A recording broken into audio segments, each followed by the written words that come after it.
Good morning mga bossing. So ngayon nga pala mga boss ay update po sa aking mga alagang wild duck mga boss na 4 na piraso. So ayan na sila mga boss. Ang edad nila mga boss ay nasa 5 months old mga boss and running 6 months old.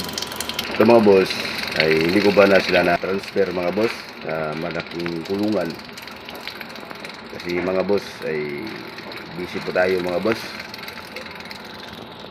Mga boss yan mga boss ay nasa enough age na yan mga boss. Pwede na yan sila i-breed mga boss. Pero sa ganito kasing sistema ng kailang kulungan mga boss ay parang hindi sila makapag-breed mga boss. Kasi mga boss ay maliit po ang espasyo mga boss. So mga boss, para sa mga kalaman nyo mga boss ay bali 2 pirasong babae yan mga boss at saka 2 pirasong lalaki din mga boss. Ayan mga boss yung last upload ko mga boss ay mga boss maliit pa sila mga boss, pero ngayon mga boss malaki na mga boss maliit lang yan mga boss ang wild duck mga boss. So ako mga boss, plano ko sana mga boss ay maghanap ako ng ibang mga boss, yung dwarf na na pato.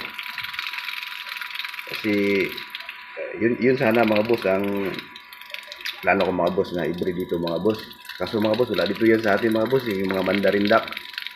Wala dito sa atin mga boss. Sa ibang bansa mga boss meron. Pero may option pa rin mga boss.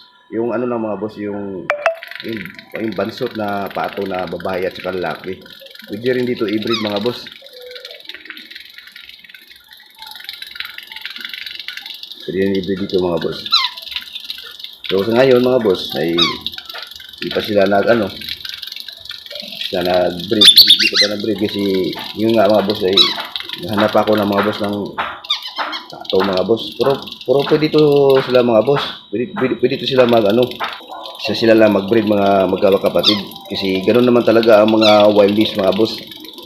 Mga wild.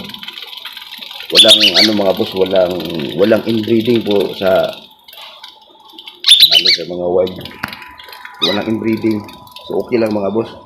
Pero ako mga boss, gusto ko ibahin mga boss. Gusto ko siya i-breed sa pato o either sa itik. Basta yung itik lang mga boss ay saka yung babae maliit. Parang ba siya nabansot ba? Yung lahi niya ay maliitan. Yun ang maganda mga boss. I-breed dito mga boss. Para sa ganun mga boss ay yung size nila mga boss. Yun kasi mga boss Kasi mga boss pag yung mga boss, yung size ng Muscovy mga boss o either mga boss itik. Parang masakta ng mga boss, wild duck mga boss kasi maliit lang po sila compare doon sa binanggit ko na na mga duck. So ayan mga boss Ito mga boss ay yung instinct nila mga boss ay pag ito nakawala mga boss, lumilipad-lipad to mga boss. Yung mga pakpak ng mga boss ay parang sinasanay lang mga boss na lilipad sila mga boss. Pero pag hinayaan to mga boss na makalabas mga boss, kumbaga yung kumpiyansa mo talagang tatakas to mga boss. Tatakas talaga to mga boss. Kasi pag narinig nila ang mga kalahi nila mga boss, agad itong sasama mga boss. I-update ko lang po kayo mga boss sa pag-breed nito mga boss, kung po ang resulta mga boss. So ngayon mga boss, hindi pa ako nakapagawa ng bagong kulungan mga boss. Kasi nga sa sobrang busy mga boss. Mga ilang araw natin na busy tayo mga boss.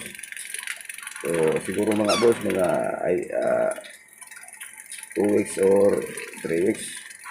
Magawa na to ng kulungan mga boss para makapag-start po tayo mag-breed. So ayan na mga boss. Tapos na po sila kumain mga boss.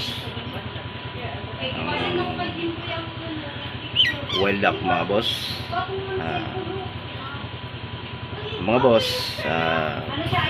para sa hindi pa nakakaalam mga boss, ang breed na to mga boss ay ito po ay whistling wild duck. Whistling Philippine whistling wild duck. Ayan mga boss. Ang cute-cute di ba mga boss? Ang cute-cute. Cute pa sa akin mga boss. So, maraming salamat mga boss sa inyong panonood. At God bless sa inyong lahat. Bye-bye.